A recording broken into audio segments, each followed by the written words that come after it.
You were listening to episode 206 of Game Deflators Podcast. My name's John, and I'm joined by Brian. Hey, everybody, here at the Game Deflators Podcast, we like to talk about games. We've recently picked up games we're currently playing, and this week, we can't seem to keep our heads on straight. So we're getting some help from Chuck Huber.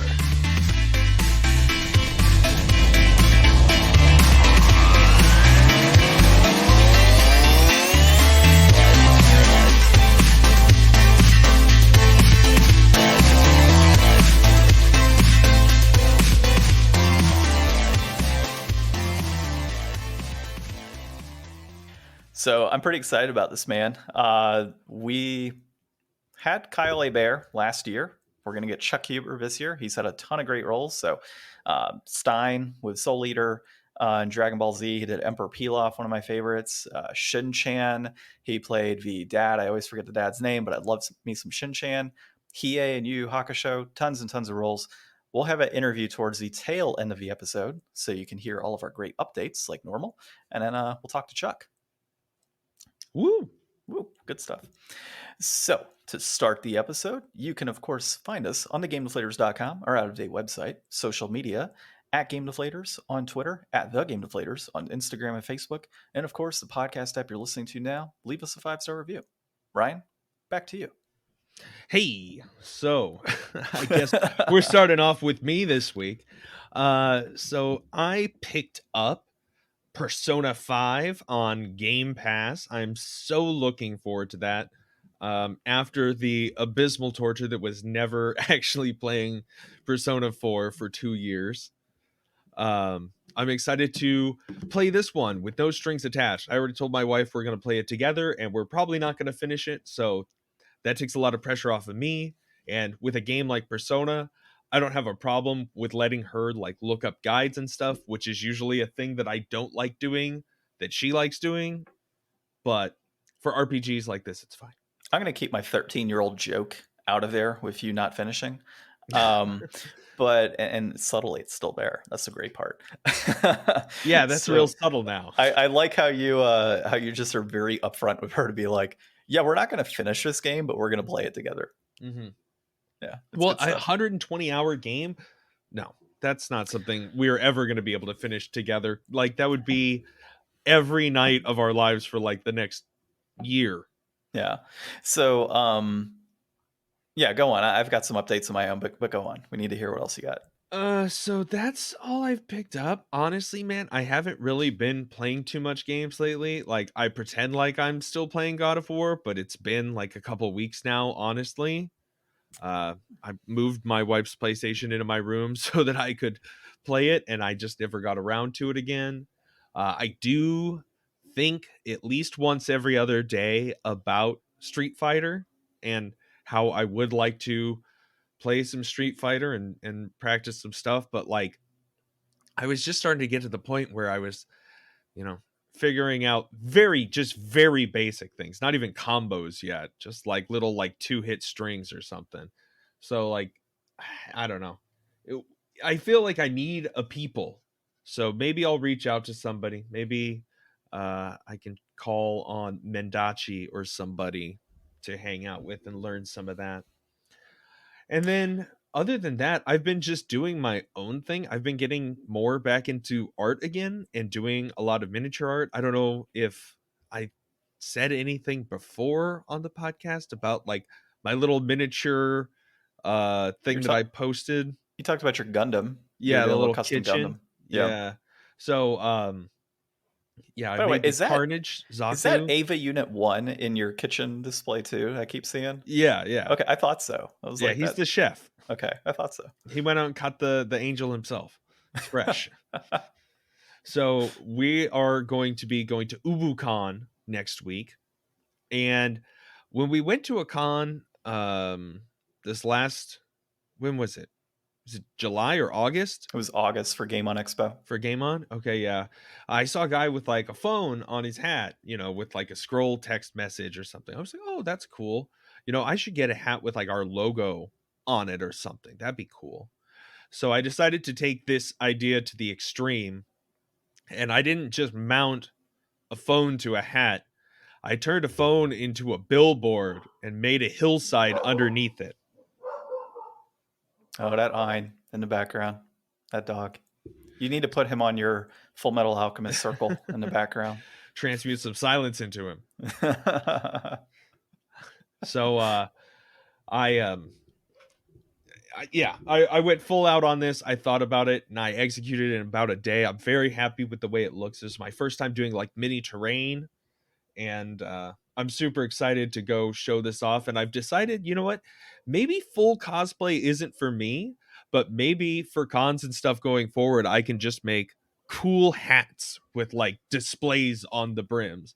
Like, is that already a thing? I feel like it's a really obvious thing to do. I remember I went to Anime Expo way back in the day, and I got this hat that had like a brim thing that was Lego, so you could put Lego stuff on the brim. mm-hmm. But I like left it in the hotel room when we I've seen left. those before. Yeah, but other than that, I've never seen somebody put like, somebody has to have like glued a Gundam onto a hat brim. I'm not going to be the first person who's done it, but by God, I'm going to do it. You know what you really need to do is create little Rock'em Sock'em robots with our faces superimposed in the plastic, and then put that on your hat.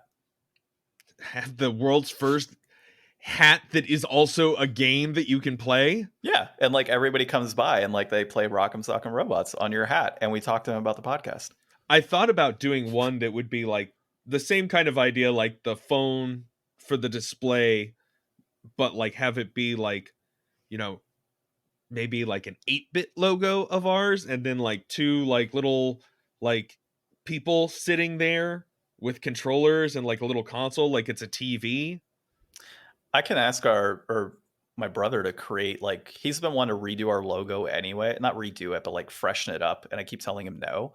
But if I tell him I want you to take the logo, make it 8-bit or 16-bit or whatever, Yeah, just like probably retro it. I know 8-bit is just such like a term that I use, even though it's not remotely what I mean. It like, is not. I really want like 32-bit is what I want. I kind of want 32-bit as well, but I think 16-bit is really what you're looking for. Yeah, I can ask him to do that. I'm sure he'd want to do that project anyways. Definition. He's currently drawing like Super Mario, like Bowser porn for some strange reason, and I keep telling him he needs to sell it to furries, but he that's what he's been working on. So I'm going to tell him, hey, 8-bit or 16-bit or whatever, just retro version of our logo, and I'm sure he will be all on that.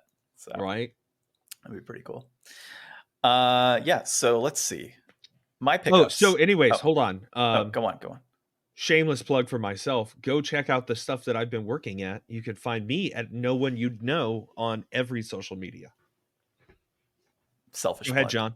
I've never done that before. No, you haven't. I'm surprised you haven't. I don't even I just use our full-blown Game Deflators. So most of the times when you see crap on there, it's not crap, good content, but it's usually me. And then Ryan occasionally confuses people to no end when it does, but really because they don't know who they're talking to. Yeah, exactly. It's great. So yeah, normally it's me, and then Ryan is No One You'd Know. So my pickups, I have a baby now, so that's one pickup, and that's I know expensive. It's a very expensive pickup, and I know we've had that reference several times, and I think I talked about it in the episode with Barry. I want to say I mentioned that I picked up a baby, but this is the official, like, I guess I don't know if we'll do another recording next week, the two of us, or what, or if we're picking up normal recording time. But yeah, so that was my biggest pickup in September. So little boy. And let's see, I picked up a ton of games. You referenced a few, like the PSVR. I referenced on the episode of Barry the like massive PS2 pickup I had. And then the other day I grabbed, I don't know why, but I was just like, I have a son, so I have to pick up Hot Wheels. And Goodwill had like a box of just bags of Hot Wheels. And you run them through your dishwasher first? No, they're sitting in a box right now. I figure I'll probably put them with like, I got to look up how to clean them properly, but probably like soap and distilled water or something. I got to look it up. But yeah, basically they had like 150 or 200 Hot Wheels for like $40 before the discounted rate. I was like, that's not a bad deal actually for Hot Wheels. So let me go ahead and grab that. And yeah, I don't think you can buy used Hot Wheel track. I think used Hot Wheel track breaks or disappears. I don't think it really exists. You know what? You're right. You're right. Because I remember you can see a million of those cars, but you never see that track stuff. Yeah, so I grabbed that and I was like, well, on the offhand, like something in here is worth of value. I can, sell for a little bit. But at the end of the day, I'm like, when a kid's 5, he's gonna have too many Hot Wheels. And it's funny, as I went back home, back in like March, I asked my mom, I was like, hey, do you still have my Hot Wheels and other things? She's like, oh no, we gave those away like a long time ago. I'm like, what the hell? Like, you gave away my Hot Wheels. And I had a massive collection, by the way, when I was a kid. So part of it was like, because I don't have mine anymore, let me kind of get it for him. So down the road. And then the other part was like, what the hell? Like, my Hot Wheels are all gone. Um, Man, then dude, I, uh, I can't stop thinking about making like a giant loop de loop down the stairs of my house with Hot Wheels now. well, dude, you got to consider you have the one big staircase that runs down. I have that landing in my house. So we Yeah, could but you even have do, two giant destructive dogs. I do, but they could be outside when we do this. Yeah, And but having the loop the loops and then it like wall rides along the landing and then loop the loops again on the way down, it'd be yeah, fantastic. but like Yeah. how much would that much track cost? Garage sales. That's where we find it. I just told you Lots it doesn't exist. that's the thing. It comes in parts, so we find it at different garage sales. Like One of one those little purple tabs that holds the two tracks together at a time. yeah, it'll just be like at one garage sale, and then like most of the track will be at another, and then some of the connector pieces will be at another, and the launch pad will be at another garage sale. Like it'll Do they work. still make slot cars? I don't know. I Slot honestly don't. cars were sick. So outside of the Hot Wheels stuff, I picked up Extermination on the PlayStation 2 and Alone in the Dark 2 on the PlayStation 2 as well. Or not, I forget the technical term. It's technically like Alone in the Dark 2, but it's a different name. But I picked those up for like $3 a Dark pop. Descent or something? Yeah, I think it's like Dark Descent. I also got, oh, I thought I had it next to me. I picked up a pink Xbox 360 controller, but it's like Sharpied all over the place. But like, once you get rid of a Sharpie, it's going to be solid, dude. Like, it's going to be a solid controller. I just got to clean it up. And those controllers are like 25, What $30 gets for off Sharpie? more Sharpie, actually. And then, Really? and then Oh, it's dry like erase. dry erase marker rules? Yeah, well, like, that's how I've always done it. If I have Sharpie already done, I put like, Sharpie over Sharpie, and then it helps loosen it up as far as I've could tell. And then I will wipe that down and I'll use dry erase and just keep using dry erase and Mr. Clean erasers also for a little Oh bit of yeah, Mr. Windex. Clean Erasers. Those are another thing. Like they just disappear. Like I don't understand Yeah. what's happening in that magic. So I gotta mess around with that, but that's my plan as of right now is to clean that thing up. And I'll actually probably keep it for my wife so we can play 360 games together and she'll have the pink one. Cool. Because that's, she likes that type of stuff. And what else? I think that was it for pickups for me. I don't really have anything else there. Gaming. Nothing came in on like Oh, yep, you're right. eBay. Um, Ratchet and Clank Future Tools of Destruction. For some strange reason, or no, Kraken Time. It was Kraken Time. For some strange reason, I had it marked that it was in my collection. I was continuing my audit, and I finished all my PS3 audit, and I was like, wait a second. I'm looking through all my Ratchet and Clank games, and that was the one game I didn't have out of the PS4 or PS3. And oddly enough, like, I beat that game, and I know I bought that game a long time ago, but I'm questioning if like I thought I bought it. is it still in Florida maybe? No, I think it's possible like I thought I bought it or a friend had bought it and brought it over. I just remember like actively playing that game. It could have also been a Blockbuster pickup or something back then. Or Hollywood Video, I think, was the one that was, yeah, Blockbuster and Hollywood Video were still technically around back then. So that could have been When? what it was. So yeah. And then as far as what we're playing, I've been playing a little bit of Blue Dragon. How is that? But what? I never played it. I always looked at it when I went to GameStop, but like I read like the full spread in like Game Informer on it, and it seemed like it was going to be good and interesting, but I don't know. I just never It, jumped it. so I talked to Barry about it a few weeks back, or really, I guess technically, yeah, a couple weeks back. And I like it so far. My wife didn't want to keep playing it because it's so like grind heavy on the levels, Mm. which I'm okay with to an extent. But yeah, it is very grind heavy. The story's not bad so far. It's you basically have. I'll just quickly go over it with you, but you have a small village, and there's like this mechanical land shark that's constantly coming to attack the village. And the kids in the like Shu and his friends and everybody are in this village, and they have this like crazy plan to like capture this, land shark. Um, they end up going with the land shark. Turns out it's like this robot controlled by this alien guy named Nene, and he essentially uh, throws them out and tries to kill them from his like spaceship, and it kind of starts the adventure from there. And you're just like in these remote areas where like there's this torn down hospital you end up in. You're in this other city that's like been tricked by Nene, and there's like this virus around, and so it's pretty interesting so far. Like I'm still kind of like at the very beginning, maybe a quarter way through the game, maybe yeah, about 10 hours through, and maybe a third or a half of the way through disc one. And I think the key things for me are like graphically, it looks great. It's by the artist or really creator of the Dragon Warrior series. So it's got, is it, wait, Dragon Warrior? Dragon Quest. Jesus, I keep mixing those up. They're Dragon the Quest. same thing. It is. I know. It's Akira just like, Toriyama. yeah, the art style though is Dragon Quest technically. So it's the Dragon Quest art style throughout, which is really nice.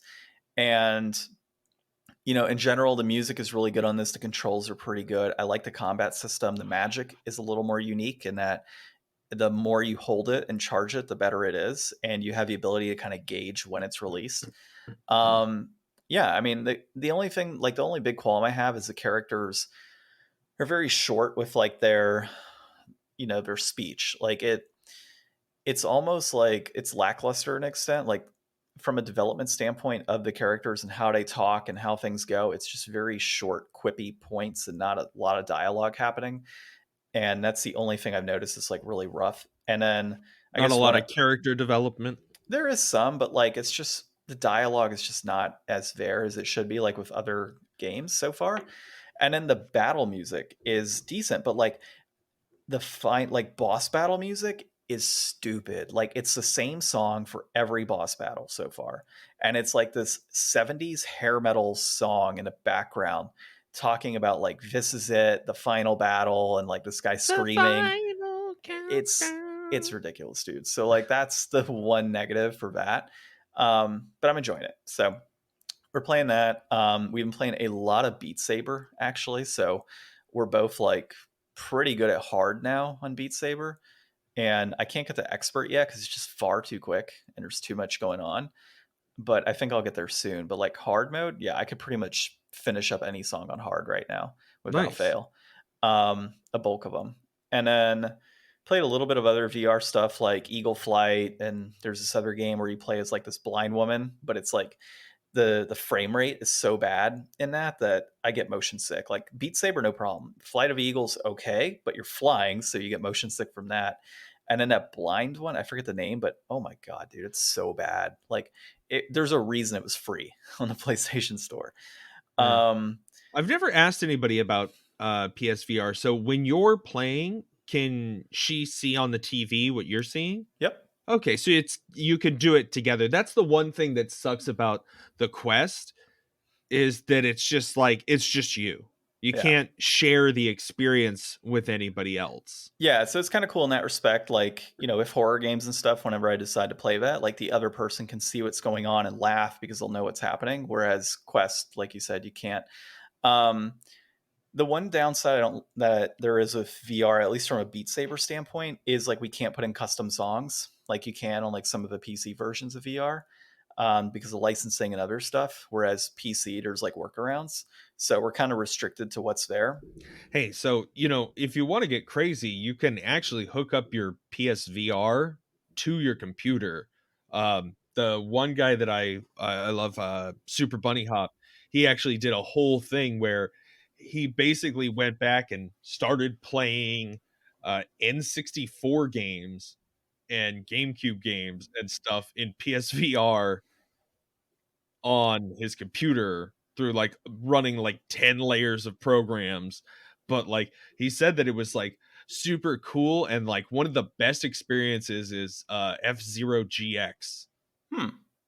I'll have to look into that, mainly for the Beat Saber component to just be able to play other songs that we've been wanting to do. So I'll see how that goes. That might be a interesting thing to try out.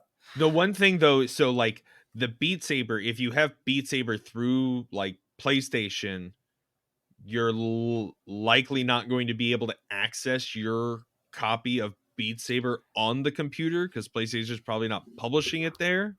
No, definitely not. But So like, I'll be able to it, access, like, I'll have to buy it again, basically. yeah, Yeah. Um, so outside of Beat Saber, we've been playing Crash Bandicoot 1 as like our game to play together, on and the Insane trilogy or the original. the Insane Trilogy. And we're currently stuck on the map where it's like the bridge we have to get across to Oh the yeah, goats. I've beat you that can level. cheat. I know we've been trying to cheat, but there's certain points where you just can't cheat very well, or you fall off when you're trying to cheat. So, been trying to cheat on that one. Still kind of difficult. It's gonna just take me sitting back and running through it. I remember it took me a very long time last time to beat it, Yeah, and yeah, and we don't really have a way to skip that level, so kind of screwed. I So we're was just really gonna. proud when I finally beat the first game on the Insane trilogy. I never went back to finish the other two, but man, like those freaking bridge levels, like I couldn't do them. I had to cheat and like run on the hand ropes. Like there was no way I was going to be able to do it otherwise. Yeah, I can do it like normally. And it's actually easier for me to do it normally than cheating, because if you fall off the side of a rope, you're screwed. Yeah. So I can go through like probably 75% of a level on my own, no rope tricks. But there's just one part, it's like this part of these turtles that I get stuck on. And it's because you got to like flip them over, you got to bounce on them, get to the next like one single piece, which also collapses, jump to the next turtle, and so on. So that one's a little bit of a pain in the ass. Um, but Just gotta overall, like, grind it out. yeah, that's pretty much what's going to end up being. Um, so that's about it on that front. Figured this week, because we have the interview of Chuck, so we can kind of talk of him a little bit, and it's going to fill out a lot of this episode, I feel.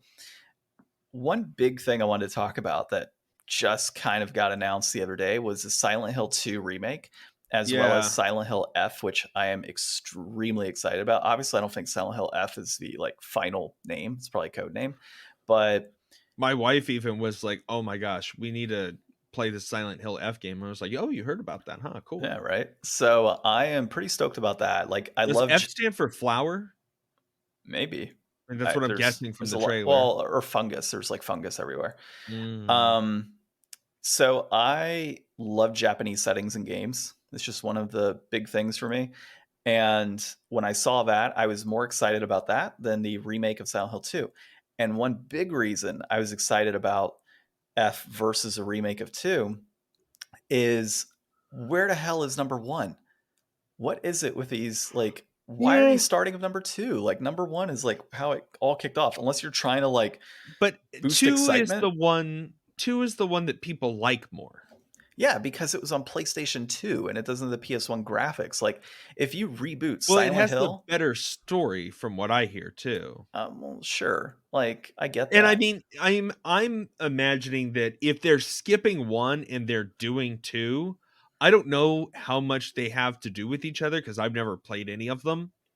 But maybe if they're doing that, they're going to do like a Final Fantasy 7 remake situation where it's not going to be just 2, it's going to have other stuff, and maybe they'll take the best parts of 1 and interject it into 2, because like the thing is, like, as good a game as that is and as great as it is in everybody's mind, and even if it stands up to like the nostalgia test, like everything could still use some modernization. Like you could still improve a thing. Nothing is ever really perfect. So I mean, that original idea will always be there, and good creatives will always want to influence what they're making. So give them that ability to do both of those, I think would be pretty good. Yeah, I mean, I get it. And like number 2 is a little more iconic because you got Pyramid Head, you have the better story technically. It was the first one on PlayStation 2. So you've got like all of these other types of components going for it that are going to make it a little more exciting for folks. And then maybe, hopefully, going back to number 1 as a remake at that point, once you've kind of captured your audience and have made it super exciting, that, oh, cool, Silent Hill 2 is here. The fact that they're doing a new entry is fantastic. I love that 100%. Like, I'm all for that. And I've wanted a new Silent Hill entry for a while. So Yeah, I mean, I'm all for it. Like, I'm all for number two. I'm all for, a new entry. I'm all for like three, four, like all of that being redone. But I really want to make sure that one is redone. We got like the HD remaster type of deal. No, actually, we didn't. We didn't even get that with the original on PS3 because we got two and three on there. So, yeah, I mean, it hasn't been given like its time since the PlayStation 1, really. Mm. And I would just ideally like to see, you know, I want to see one like redone. Like that's a game that I struggle to go back to because like mechanically, it's just not like that good. On the PlayStation 1, it's just hard to go back and play that game on there. Hmm. So, yeah, that's really where I'm at. Another thing I'd want to see, by the way, is a Silent Hill movie. Another Silent Hill movie, like an announcement for that would Yeah, be I pretty was sick. actually just thinking about that while we were talking because Resident Evil has had such a prolific movie series alongside it. And they made like two or three Silent Hill movies. And the first one was definitely like something that I've watched multiple times because it's not bad. Did they make more than one Silent Hill movie? Yeah. They made at Really? least two, if not three. I could have sworn there was just the one. No. Huh. Well, if there's another one, then I need to watch that. Yeah. Oh yeah, Revelation 3D. That's right. They made it like 6 years later. So yeah, I want another Silent Hill. I haven't seen Revelation. Now I think about it. Yeah, it's not great. But like, it I don't has an know. it has an 8% on Rotten Tomatoes. Yeah, that's a not great. I would call 8% not great. Yeah. So there's so much history with Silent Hill that I just don't really know. Like, I know everybody talks about The Room, and I know that the later Silent Hills kind of sucked. Downpour and the other one, I forget the name. So it's like it's a big storied franchise, and it definitely deserves to have its time to shine in the main spotlight again here. So I'm hoping that this will do really well, and maybe it will, spin off some of those things. Maybe we will get a good new movie because, like, you know, as much as they made those Resident Evil movies, I feel like there's other horror things that I would have liked to see. Like, why didn't we ever get like a Dead Space movie? That would have been sick. Yeah, a Dead Space movie would have been sick. I agree with you. Like there's a lot of cool horror properties out there that I think could have taken some of that Resident Evil money and done well with it. And I think some more Silent Hill could have done well too. Yeah, I definitely agree with you there, man. Well, we'll see what happens here. I mean, it just got announced earlier And in the week. I Go hope on. this Silent Hill F is going to be like, I don't know. When I see this now that I'm thinking about it, you've got the Silent Hill 2 and Silent Hill F both being announced. Are these both going to be out of the park hits? Can they do two simultaneous really good games? Or did we get a really cool trailer for F and it's going to be kind of like a meh because all of the resources and everything were actually being funneled towards 2 remake? Or are we getting a teaser for F and these are going to be years apart? Were there announcement dates? I don't even think there were. Honestly, I didn't even pay that much attention to it. I just got excited for trailers. Yeah. That's where. So if there's anything that we've stated that doesn't seem 100% right, it's because I didn't, We're watch flying by anything the past seat of our trailers. pants. Yeah, on this week's episode of Game Deflators Podcast. Well, yeah, I mean, not a whole lot of news that we want to talk about this week because we have that interview with Chuck Huber. So, Ryan, I think that's it for our normal part of the episode. Let's go ahead and hear what Chuck Huber had to say. All right, so this week we are joined by the amazing Chuck Huber. Hello, Chuck. I am Chuck Huber. I am the voice of, you may know me as Android 17 or Kurogiri from My Hero Academia, Hiei from YuYu Hakusho, Dr. Stein from Soul Eater. I also was Mick Safford in the Borderlands series and like 5 other characters. I was a bunch of characters in Ghostbusters. And of course, I've been Android 17, Super Android 17, Garlic Jr., Emperor Pilaf, whole bunch in the Dragon Ball video game series. And I'm also a teacher. I teach acting lessons online. If you're interested in those, you just email me at fireflyworks@gmail.com, or you can follow me on Twitter and watch all my antics on there, Chuck_Huber, or the Instagram where it's mostly just pictures of me hiking. And that's Charles Cody Huber, which now, spoiler, that's my full name. So now you know. Charles Cody Huber on Instagram. That's it. That's me. I've done the job. That's the like advertising job of the podcast, right? Yeah, 100%, dude. 100%. But you know, you missed one. You didn't add in Shin-chan. That's my favorite with you. Shin, no, I'm not going to buy you a shotgun. Yeah, that's I could have gone on and on in the credits for hours and hours. I mean, it's 200. I think I'm almost up to 300 credits now. So nice. Yeah, going through the IMDb, it's like so many things that it's like, man, I didn't realize they're all the same person, but I love all of these people in all of these things. No, well, thank you. I love them too. Yeah, I think Ryan, your favorite would be his role in Full Metal Alchemist, right? Fetch, Nina, fetch, good girl.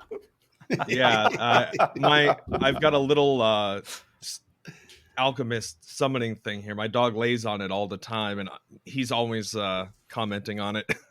Every time I'm like, "Where's the toddler?" Just have them. It's just easier. I don't pay a dog. I just pay a dog walker. I don't need a sitter. It's easier that way. I'm glad I had a son, because if I had a daughter going over to Ryan's house, we'd probably have a little Nina. It'd be pretty bad. A little awkward. It can be awkward sometimes. It can be. So Chuck, obviously you just answered the first one, which was, you know, can you please let our listeners a little bit about who you are? Right. But the next piece here is, how did you get into the actual profession of voicing? And I guess more specifically, you know, those roles within Dragon Ball and Shin-chan, like how did those things come up? Yeah, I started as an actor in, junior high and high school, and I pretty much knew I wanted to be an actor since about 8th grade, and pursued it in college at the Goodman School of Drama in Chicago at DePaul University. Quit school my 3rd year to work at the Steppenwolf Theater, which is a world-renowned, cream of the crop theater in the world. And then went back, finished my degree as a theater studies degree, and worked in the Chicago TV, film, and stage, mostly stage. So it's a bit of TV and a couple of films. And then we were raising children, and it was just I was pushing a kid on a bike in an alley, and I was like, "Stop before you get to the unhoused heroin addict by the dumpster." And I was like, "This is no place to raise kids." And it really is just like, you can raise kids, but you got to raise them city kids, and they weren't going to build tree houses. They're going to learn how to ride the subway, and they're going to learn how to, manage themselves in the city, but they weren't going to do any of the stuff that I grew up with. And my wife at the time, my children's mother, she was raised that way too. So we moved back to the Dallas-Fort Worth area where I had spent 7th through 12th grade. I was originally from Chicago, moved to DFW, went back to Chicago, and then went back to DFW. And while here in DFW, I started a theater company, and I was at rehearsals one day, and my buddy Brad Jackson, who was the original voice of Oolong, he was like, "Hey man, you should go audition for this Dragon Balls thing." And I was like, "Dragon Balls, huh? That sounds like porn." And he was like, No, it's Japanese anime." And I was like, "Oh, okay. So it's definitely porn." He's like, No, it's totally cool. It's a fighting show. It's called Dragon Balls." And so I called Sabat. He gave me Sabat's number, and he's like, "Hey man, what's going on? You want to audition?" And I was like, "Sure, I'll audition for Dragon Balls." And he's like, "No, yeah, it's Dragon Ball Z, actually. You like say the Z like it's a word." Yeah, we all made that mistake for a while too, but yeah.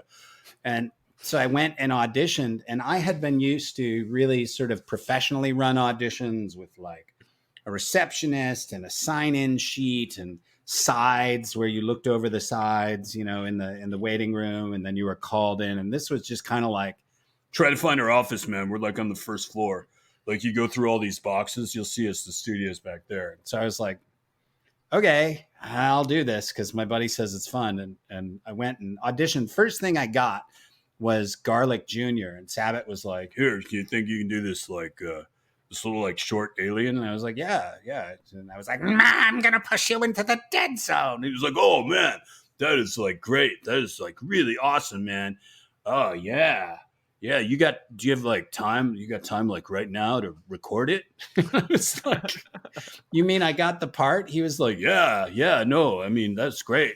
I was like, "This is not real. None of this is real. I feel like I'm being filmed." And I was like, "Sure, I'll record it." no contract, no like. I was like, I'm probably just giving away some work. Oh, these guys seem cool though, because they were cool. It was fun.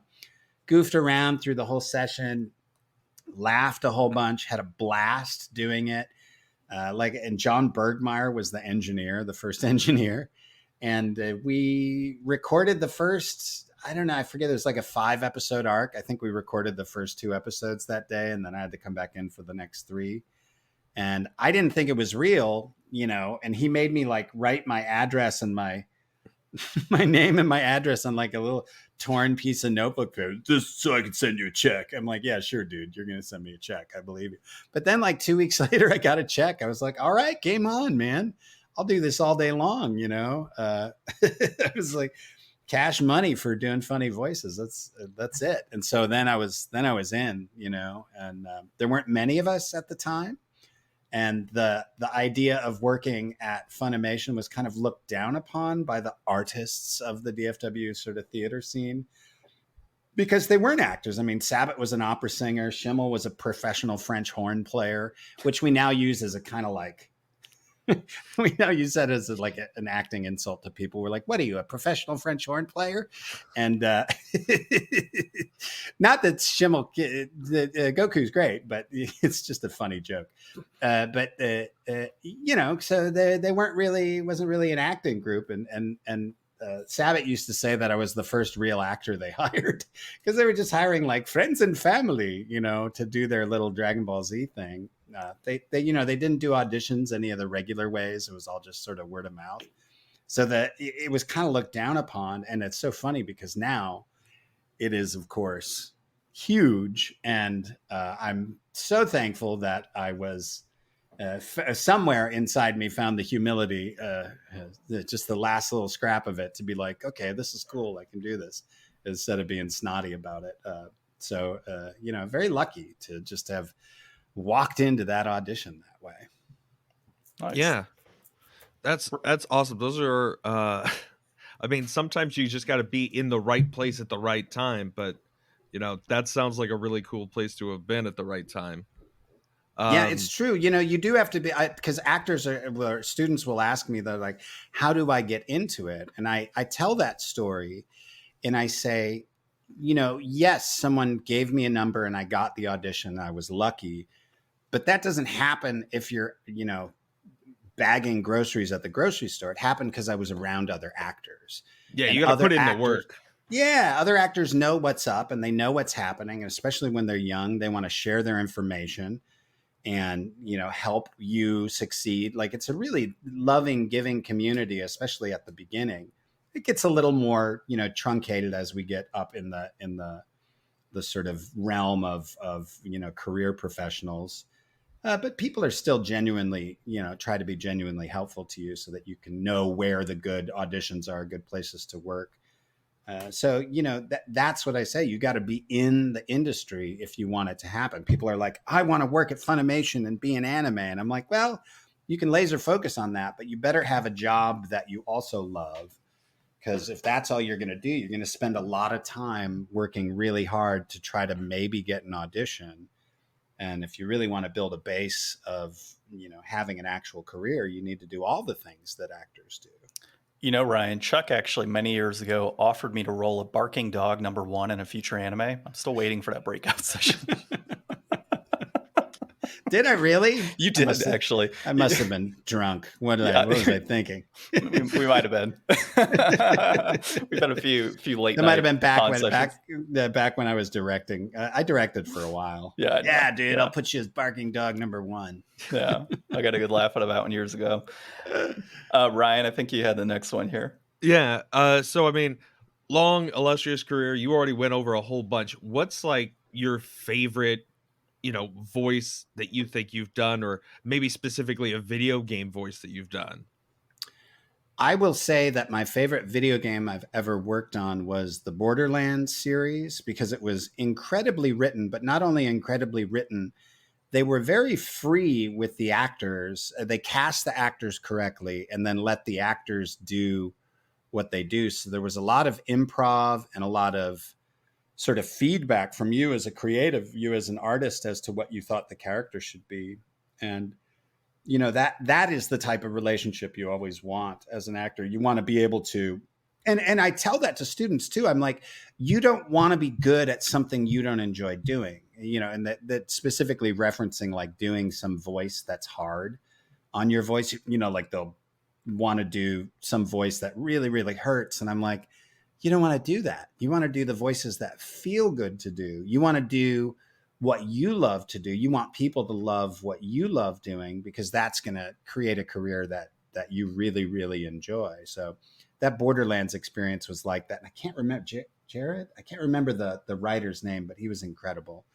And he was in all the sessions and just super free and letting you just sort of fly by the seat of your pants, and really just make the character your own. I did Mick Zafford, which he had an Irish dialect. And I remember I went to Dublin shortly after for a convention, and they were like, your dialect is shite. Because it was kind of very Lucky Charms. We were like, drinking and fighting and Catholic, like was the way I'd start to get into character. And so it was, very brightly painted Irish, frosted Lucky Charms, we're really hammering on the sort of stereotypical nature of it. So I got to eat my humble pie in Dublin, which was cool. But I also like, just to riff on Dublin first. I was in Dublin. They had these like really cool, like open mic poetry nights. And I just like happened on one in Dublin and packed. And I was like, I got some poetry, and I just signed up, and suddenly I'm doing my American poetry. I might've put on a little more Texas than I normally have, because I thought that the crowd would like that. And they did. And so, it's all about the art, man. Yeah. Share the gift. Share the gifts. That's right. I'm going to jump on this one. Can you tell us what it's like in a normal day in a studio? And I bring this up because we've had all the craziness, right? That's going on with like the Bayonetta 3 fiasco, and our voice actors being paid what they should be paid and all of that. No. Can you dive into that a little bit? Yeah. So like in the beginning, it was just volumes and volumes of work. They just didn't have enough actors to fill all the roles. So there were actors that Lucy Christian was booking, she'd come up from Houston and work 30 hours, in a week, and they would just work her like a dog. I was booking, maybe 20 hours a month, 30 hours a month. And so then the pay was great, because it was, $35-$50 an hour, and you're doing something you love, and it's not that hard. And it is, it's a little difficult. You'd shred your voice a bit, and we learned how to preserve it a little more, but the properties weren't making that much money back then. So it's not like they were, and the first year we worked there, they gave us these huge Christmas bonuses. And, like, I think my first Christmas bonus that first year, so maybe they were making my first Christmas bonus was like close to $10,000. And it was a shocking amount of money. They said, you're getting a bonus. And I was like, that's great. And we were, we're actors. We're dirt poor at the time. Most actors were. Most actors still are. And suddenly I got this massive bonus. And I was like, this is going to be the greatest job in the universe. And they called it a licensing bonus for using our voices in toys and things. And then the next year, it was a tiny bonus. And then the third year, it just disappeared completely. And so it was like, hey, and we're like, what happened to that bonus thing? And then they started this like DBZ promotional tour, and people were getting booked on these promotional tours.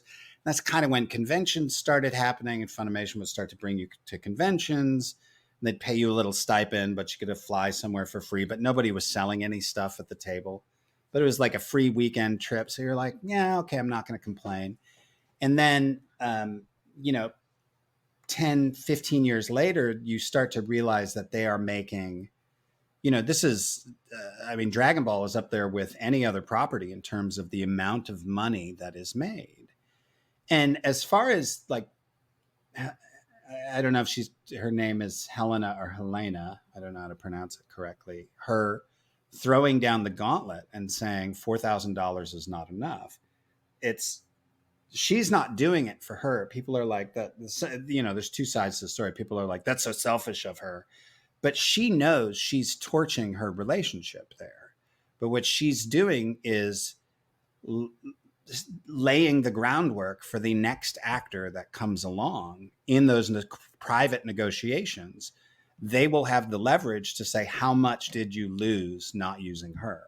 And they'll be able to quantify that because Bayonetta should be blowing out the sales. And if they don't, they will have to attribute it to her not being part of the franchise. And point of it, you know, whether she was $4,000 a session, you know, $20,000 or $4,000 total, doesn't matter. She should have been somewhere, you know, six figures, you know, $250,000 at the top, probably. I can't speak that there are people in properties like that, that I know, Dragon Ball, where they are, for movies and such, being paid that much, because if you lose the voice of Android 17, nobody's going to care. So 12 people will be really upset, but everybody else, because they'll get a killer, you know, they'll get some awesome voice actor to come in and voice him. But if you replace Vegeta or Goku, you're going to have a real problem. So those guys have negotiating leverage to get six-figure salaries for what they're doing. Now, that said, they should have some solid five-figure base for their AAA properties, for the legacy actors who've been doing these roles for so long. It is embarrassing as a company, as a, you know, Sony, Crunchyroll, that they're going to right to work their way out of nickels and dimes that are nothing compared to the money that these properties are bringing in. You know, I think I made on Dragon Ball Super maybe $500, maybe $750. And I was the big kahuna of the, you know, I win the whole thing. It was a really integral, important part. It's embarrassing. I would be embarrassed if I was Sony and I knew my leads were making $500 for a whole series. Yeah. Or $750. Like a $25,000 would make a huge difference in my life. You know, to do these properties again and again, it would change what my children are able to do. And I'm not, you know, but I can't argue that because they will just replace me, and that's just the reality. Bayonetta, she had the leverage. Hellena had the leverage to do that. And she is courageous and I'm proud of her. And I think what she did was the right thing to do. I think they were offering her a pittance compared to what other actors are making on properties, and for what they're making. They need to, you know, for the run of the mill, the B-list, C-list, D-list anime, the rate's fine. But for their AAA properties, for their recurring cast who've been doing this forever, it's a shameful embarrassment that they're not doing. And I have fought like her. I fought within Funimation privately. It was like, you guys are not taking care of us. And it was at a point where they were saying that we were going to have to get approval, you know, to go to conventions from Funimation. I'm like, we're not getting approval from, like, conventions are where we actually make our money. We don't make it doing the work inside your studios. We make it from the fans. So the fans are paying twice. The fans are the ones who support us. The companies, the multi-billion-dollar companies, they don't care because they can replace us with 1,000 other actors who are dying to get into the industry. But I think it's just bad form and embarrassing. I don't know who's running Crunchyroll or Sony at this point, but if you ever see this, you should be ashamed. And you should really feel like a tool, like a total corporate tool. Because we'll tag them on Twitter. Oh, do it! Oh, I'd love it. Yeah, tag them. Let them know. Yeah. I think this one's Nintendo too, primarily, right? So I think Nintendo is also a little bit under the gun, specifically for all of the stuff with Bayonetta. And you're right. I mean, it'd be one thing if it was a smaller indie-based game, and you're providing, you know, $500 an hour, fine, or for 2 hours is great. Totally get it. But I mean, the amount of money that this game is supposed to be raking in, hundreds totally of millions. Makes sense. Yeah. So and to me, it's just like the PR money the negative PR, like at 25, 50, an extra $80,000, $100,000 to not have that negative PR, which is the leverage she had, and they certainly have to eat it now. That's just stupid. It's just even me talking like this honestly about the thing like that. That's bad PR, and I wouldn't be talking that way if they were truly taking care of us, which they don't, Well, and never have. So, and then we saw, a few days later, they said, oh, well, we offered the 4,000 a session, like trying to save face almost with the entire situation. And now you have people saying, oh, she's a liar because she said 4K. And I think it's more like maybe she spoke out of turn in saying, oh, it was 4,000. Now people are trying to use that against her, right? Like, oh, well, it was 16,000.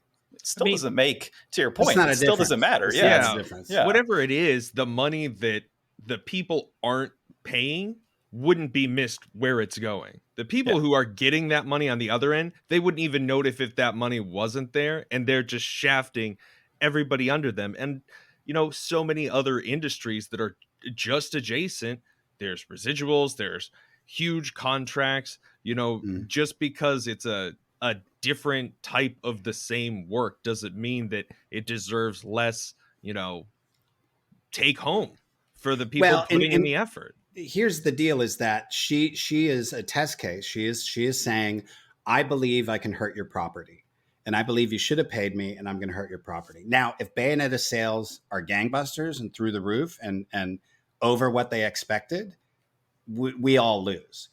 If they are anything under what they're projecting, if they are hurt at all by her not being part of it, it's going to make a huge difference in the next time a top tier actor wants to negotiate. And, she may have just not have had, it may have just been a bad relationship or bad negotiation or something didn't quite play right. Or they may have pulled the trigger too early. You never can tell. But the fact is, I think already, regardless of what the property does when it's released, that new actress is going to suffer a little bit, but not that much. The fans, we forget that the fans online are only a tiny portion of the fandom. There's fans who have no idea that there's even a controversy, and they'll play the game and be like, she sounds a little different. Oh, it's a different voice actress. Cool. And they'll just continue on playing. So, we'll see what happens. The truth is, people are like, well, you should be paid what other actors are paid. And yes, we should. We should definitely have some form of compensation that is in perpetuity, that makes it so that we're not constantly going to conventions in order to survive. It would be great to put in 20 years of work in an industry and have some sort of cushion that makes, an industry that makes billions of dollars, movies that make hundreds of millions of dollars.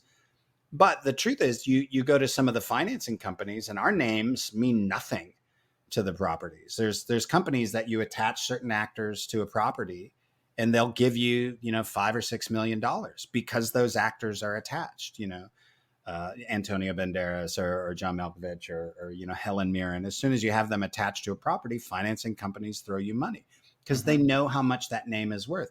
You throw any voice actor's name into any of those financing companies and they will be like, wah, wah, you're not worth anything. And that's what the industry's used to. So we'll see what happens. I'm interested. I hope for everybody's sake that the sales of Bayonetta 3 are just abysmal. I mean, I hope they are just terrible because that's a big shot across the bow to these companies that, we have attained a level that is important, that makes a difference in your sales, which is the only thing that matters. The only thing that matters is the bottom line. They don't care about what you deserve or we love you or I'm friends with you. It's not show friendship, it's show business. So you got to show the bottom line. And she definitely threw down for it. So I was super proud of her. And, it's funny because you have a lot of fans out there who say, oh, well, she's asking for too much and all that. But, when you really think about the voice behind it, you think Mario, right, with Charles Martinet and what he does and all these people complaining because you have Chris Pratt doing the voice of Mario in this movie. you have to remind yourself, like, okay, the voice of Mario is what you're after here. That's what you're a big fan of, and that you're hating on Chris Pratt because of his voice. So when you start looking at other properties, as you said, like Bayonetta and other games, I don't think people are realizing the bigger picture, honestly. Yeah. I think they made a mistake with Mario. I think they would have done better with Charles in the role, and surrounding him with Jack Black and some other people. They could have elevated him. And it's this weird thing about, you're not an A-lister. We don't want to elevate you to A-list status because you're in that smaller voice acting world. But it's like, if they would have mixed it, if they would have said, it's Jack Black and Charles and all the other A-listers that they have, it would have changed what we do as an industry. And so they couldn't do it. But I think it would have been good for the movie, honestly. Well, and what people forget, they'll say, oh, we don't want to hear that high-pitched Mario voice throughout the entire movie. You wouldn't, because he's a voice actor. He's trained to, do different voices. So it's not like he's going to have the high-pitched Mario voice the entire time. No. He would have had some, well, hopefully they would have directed him to have some catchphrases. Let's go, and then, oh, well, I am not, and then he would have feathered it into something that you could listen to more readily. And Chris Pratt's great. And I would rather, if I were producing a movie, I'd rather have Chris Pratt in it than Charles Martinet. No offense, Charles. But when it comes to business, it would have been a risk for them to cast him, but I think it would have been a risk that paid off. It's a much safer choice to have Chris Pratt in the voice role. I mean, would less people go see a Mario movie because it didn't have Chris Pratt? Like, I feel like the same people would go see a Mario movie, and they're not going to see it because it's a Chris Pratt film.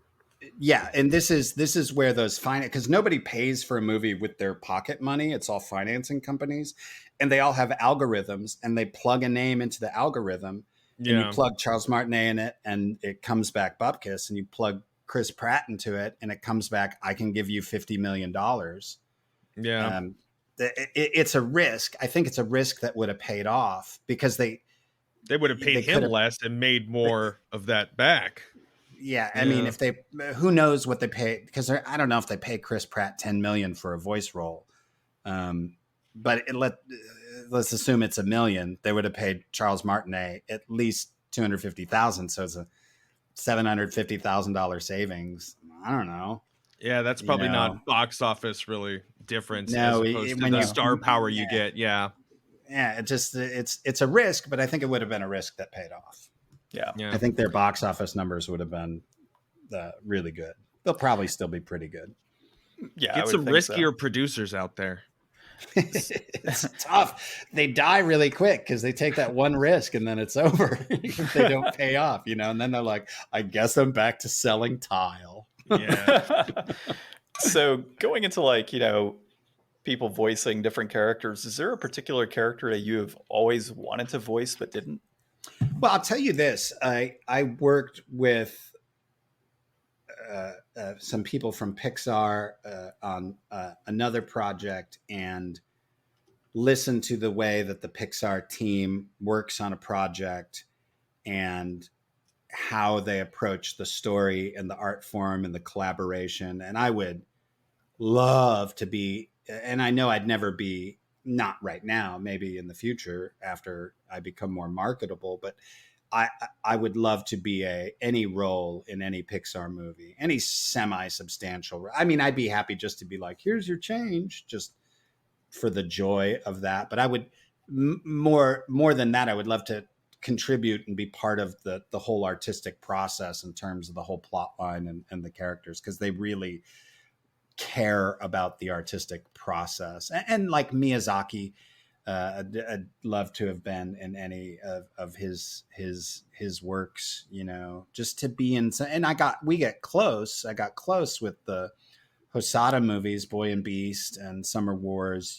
Those are, very Miyazaki-esque. So I got to feel what that feels like, and it feels really good to be in a movie that moves you that way, and to have the moment where you watch it with your children and they enjoy the movie and they've kind of forgot that was you in the role, and they just really like the movie, and they kind of got to be reminded who Dad was in the movie. You know, like that's really a lot of fun. So yeah, any of those would be great.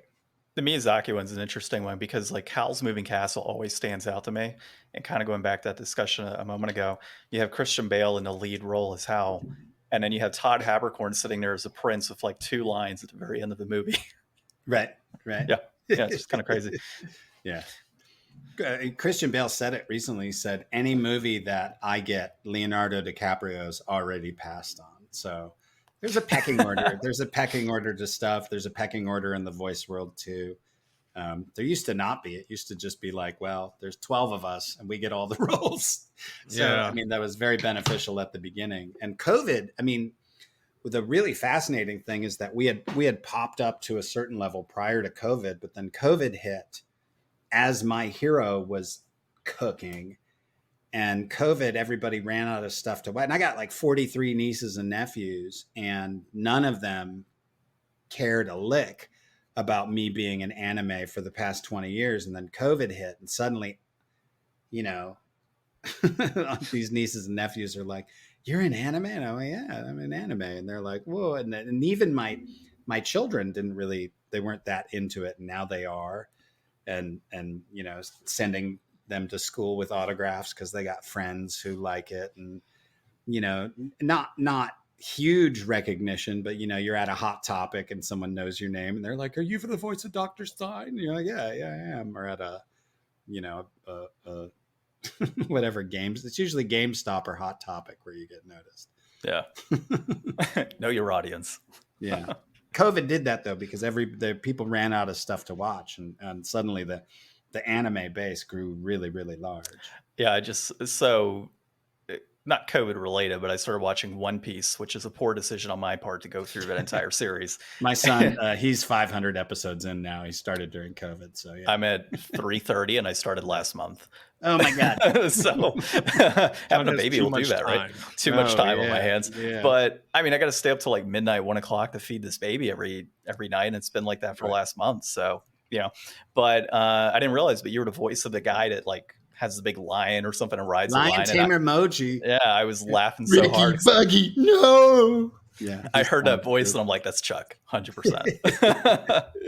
Yeah, very pleased to be part of that property. They had Colleen Klinkenbeard tweeted when they were in Times Square, and I had just been in Times Square with my son. We'd just been out there for a signing, and we went to see Book of Mormon and went to the Brooklyn Comedy Collective and saw some improv and, you know, did some New York stuff. But they were in that Times Square with just the advertisement, and they were all the character names just huge, and just seeing the cast there watch themselves be advertised in Times Square was like, oh, they did it. It was kind of cool. It was we've come a long way, baby, because it used to be back in the beginning you had to be embarrassed, and I like anime. I mean, even back when I was young, you had to kind of be like, I'm a weird nerd. And then, you know, like, you like anime. Do you also play Dungeons and Dragons? And you'd have, well, no, I don't do that. Yeah, I do that. You know? Yeah, we do. Ryan and I both DM too. Yeah, there you it's go. It's a whole different world now. It is. Now it's so funny. D&D is like a huge, I mean, kudos to Critical Role. That they busted it out open and made it mainstream. And suddenly it's not only okay to do Dungeons and Dragons, it's cool. You know, yeah. So it's really to see this world flipped on its head from when I was a kid. You're like, you like nerd stuff? I'm going to punch you. You know, like that's kind of how it used to be. And now it's not that way. You used to have to kind of hide it. It's Revenge of the Nerds. It is. Yeah. So do you do much gaming now? Yeah, I game I probably game something every day, and don't hate me. There's just nothing new that's come out that I want to grind through, but I will, you know, do Halo multiplayer or Fortnite, you know, and those are easy because I can pick them up and game for 20 minutes or 30 minutes and then be done for the day. I've got some buddies and we'll launch rockets at each other in Halo, you know, and we'll get together maybe once a month or twice a month and fight each other and yell and make fun of each other. And that's a blast. But the last like game I was really grinding through was Spider-Man Miles Morales. and that was amazing. And I'm waiting for a game like that. There's a certain amount. I tried some of the Call of Duty, but I'm just like, I can't do that anymore. It's not in my spirit. Not that it's too violent or anything, but it's just the constant nature of it. Whereas Spider-Man's a little more fluid and has a little bit more story to play with. Yeah. I tried God of War for a while, and it just didn't click with me. I may go back to it here in a minute.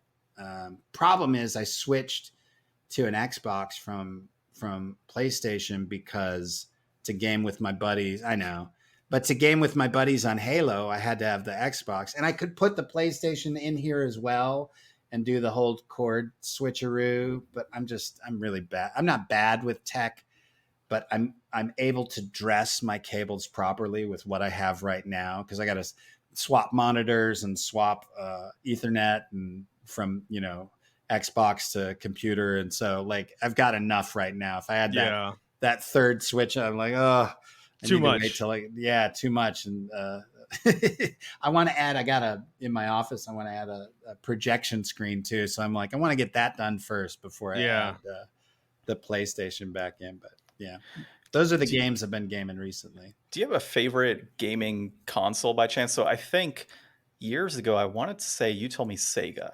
I started with the Sega, the very first gaming system, and Sonic was the game on Sega. And we also played, was Road Rash on Sega? Yeah. The motorcycle racing game. Mm-hmm. And then also on the Nintendo, we did Mario 64, of course, but probably our favorite, and this is me and one of my dearest friends in the world, who I've known since I was 18, Aaron Wernsman. This is college days, just post-college. We used to get together on Thursday nights and watch whatever it was, Friends, Seinfeld, and then ER. And then after ER was over, his wife would go read a book in the bedroom, and he and I would play games till 12 or 1 in the morning. And it was usually Road Rash, Pilot Wings, Mario 64. And that they had a Sega channel at the time, so there was a cable connection, and he used to like start downloading the game that that morning, so that it would be downloaded by the time and so you got to try out all these games. Really, really early stuff. We're talking like 93, 94, 95. Like downloading the Sega channel, so we were into it, but we'd always go back to the ones that we loved, which was Road Rash and Pilot Wings and Mario 64. Those were my favorites. And so now, like, you have kids obviously now, so do you do a ton of gaming with them? We don't game so they'll Super Smash. Like when the kids get together and game, it's Smash Bros all the way, and I will do that with them, but they are so far superior to me that I kind of bring the mojo down. They crush so hard, and I am just not that great at it. So they end up being, so I will watch them game a lot. And there's a lot of, Minecraft and Roblox and what are some of the other ones they're doing? The younger ones are doing all those games, and I just they'll show me what they're doing, and I'm like, wait, you built this whole house and you have a job? What do you mean you have a job? You've got a job at an ice cream store and you make what? And they show me everything they're doing, and I'm just like, this is crazy. Like, you guys, you're entering a world. The world of gaming is eventually going to catch up to the actual life, and we're going to be like, I don't know, this resolution in life is kind of crappy. I think we need to get some more 4K here. It's not looking as good as I think it should. What is actual resolution? Yeah, I don't know, base resolution. I don't know. I'm not the guy to ask anymore, because my eyes, as you get older, your eyes just get a little fuzzy, and so I'm like, no, it's not that great. Well, starting to see in 1080p. That's right. It's starting to get analog. I'm almost analog at some distances. So, no, like, assuming no NDAs or anything, like, is there anything you're Sure. working on currently that you could share with us, or anything upcoming? Yeah, on Friday, I recorded the OVAs, the 2 episodes for YuYu Hakusho. And there's one episode that precedes the series where Hiei and Kurama meet. That was awesome. That's where I got a bulk of my action. And then there's one that it's immediately after the end of the series. And you get to see, it's fun. I get to insult Kuwabara. I get to pull out some of my old moves, and it's just going to be a thrill to see the fans get to watch that again and experience. It was weird because I hadn't been up to Crunchyroll.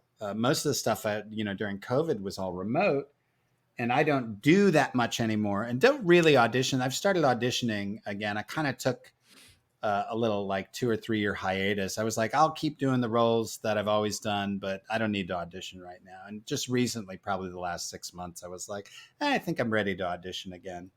And so it takes a little minute for directors to remember you exist. But so I've started auditioning. But going into Crunchyroll Studios, they're all different. The colors are all different. The same, basically the same size studios as they were at the old Funimation building. Way better environment, way cooler vibe. Funimation was always kind of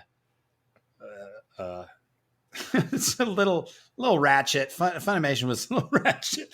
You'd be like, is this still like, what's going on? Did somebody die on that carpet there? It looks like someone was murdered, Back in your old neighborhood in Chicago. Yeah, exactly.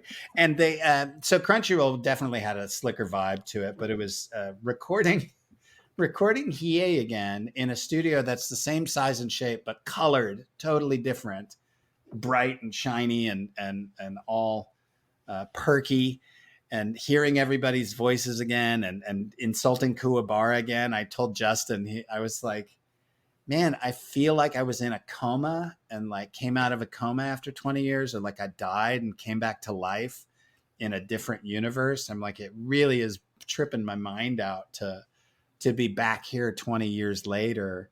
Yeah. Because I was like, wasn't that right? Didn't we start Yu Yu Hakusho right before September 11th? And he was like, we did and recorded those first, I don't know, we recorded the first episodes maybe 4 times because we didn't know if we were going to tailor it for kids or for older kids.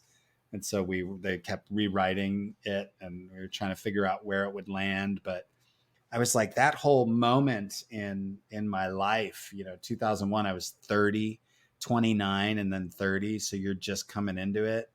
And I was working as a principal at a private Catholic school. And when I'd have YuYu to record, and they couldn't get me from 4 to 6, which is when I used to record because school was over at 3 and I could make it there by 4 and then record. But if they needed me, I'd have to pretend to have like a meeting at the diocese with the bishop. Oh, I got to go to a meeting and then just go record, my demon character.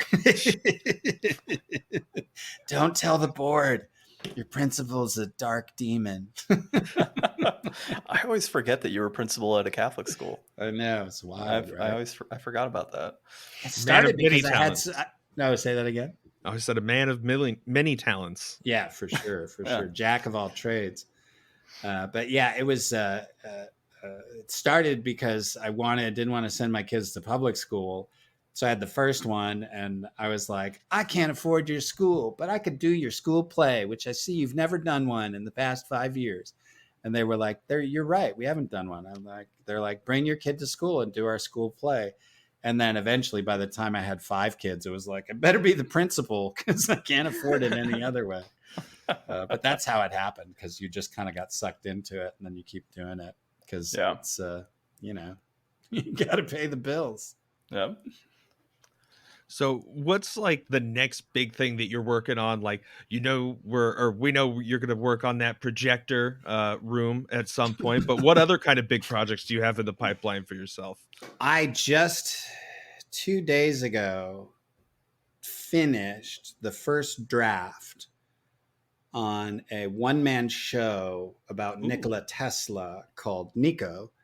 And I'm going up to Chicago next week. I have a buddy who I've known since college, and he wrote a Nikola Tesla play.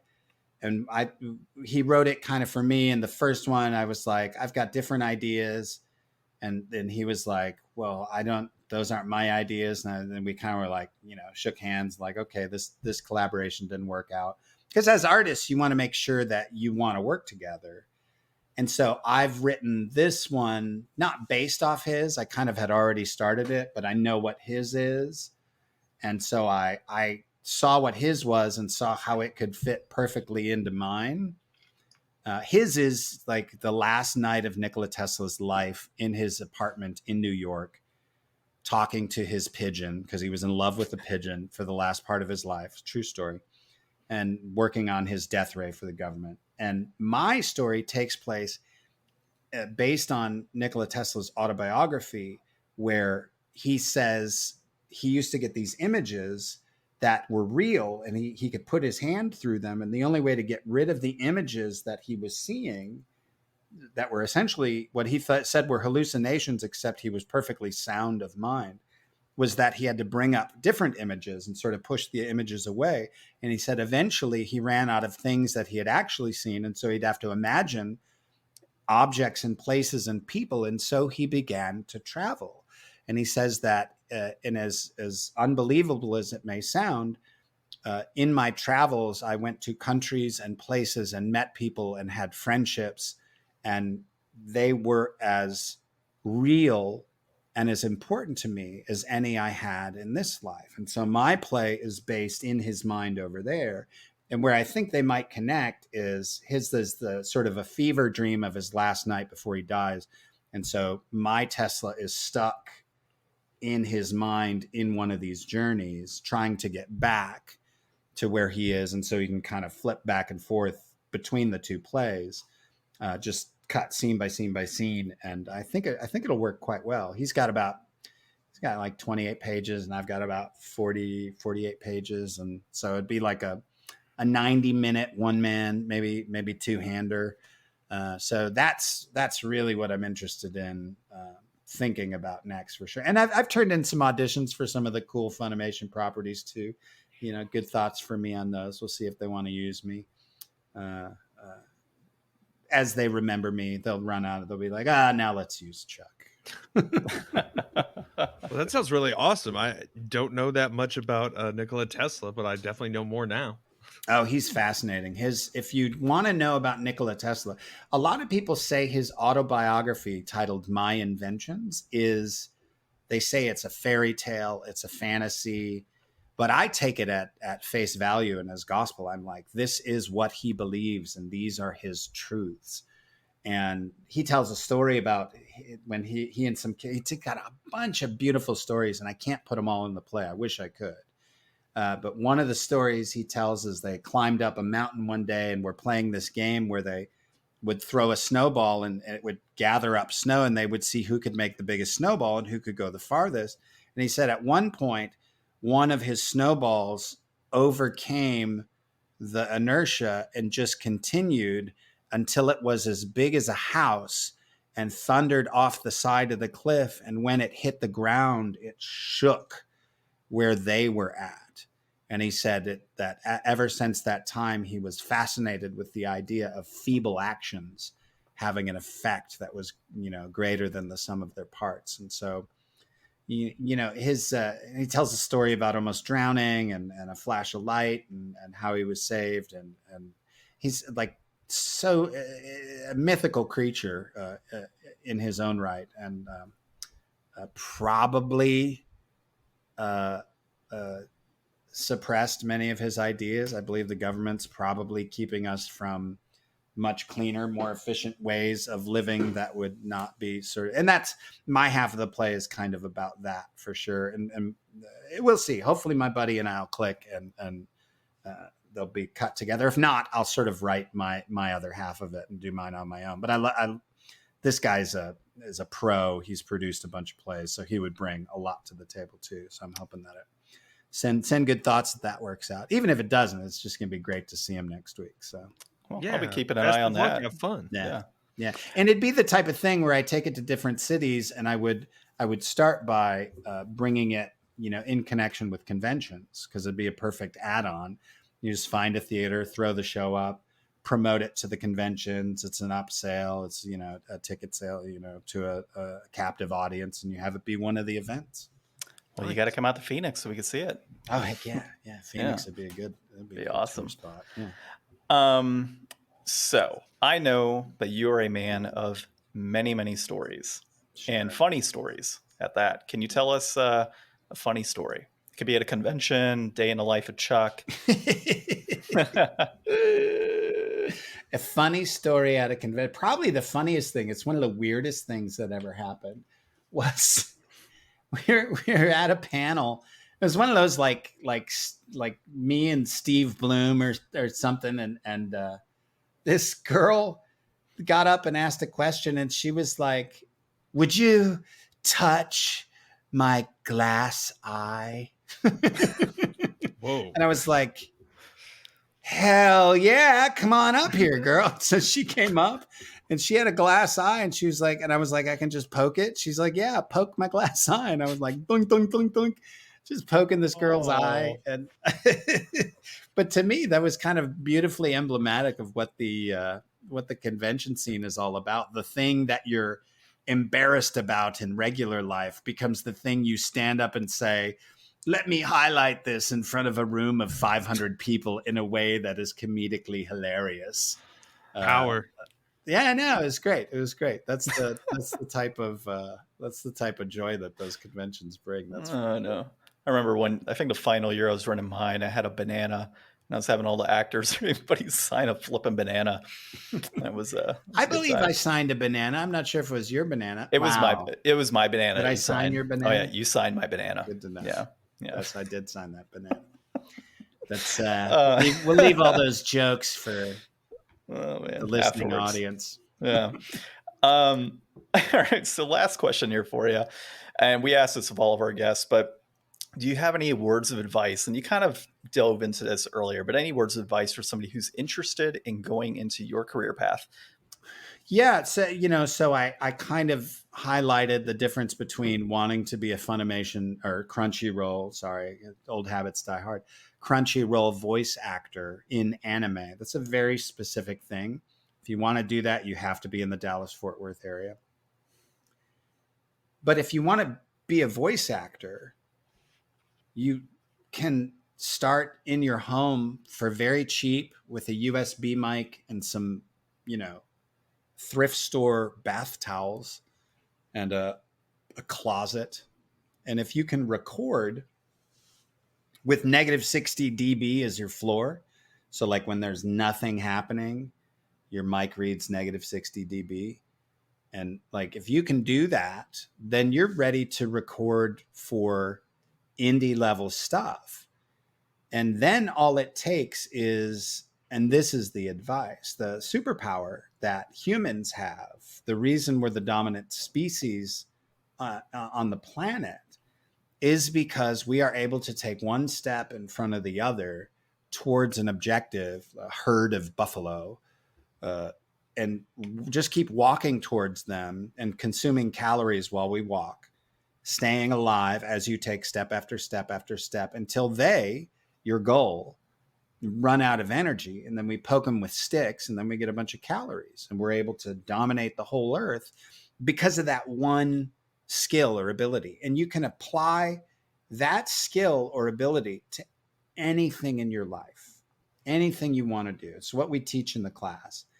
And we do it with a technique called subroutines, which is you take the habits you already have and you start attaching other habits to them. So like you're already a perfect algorithmic creature.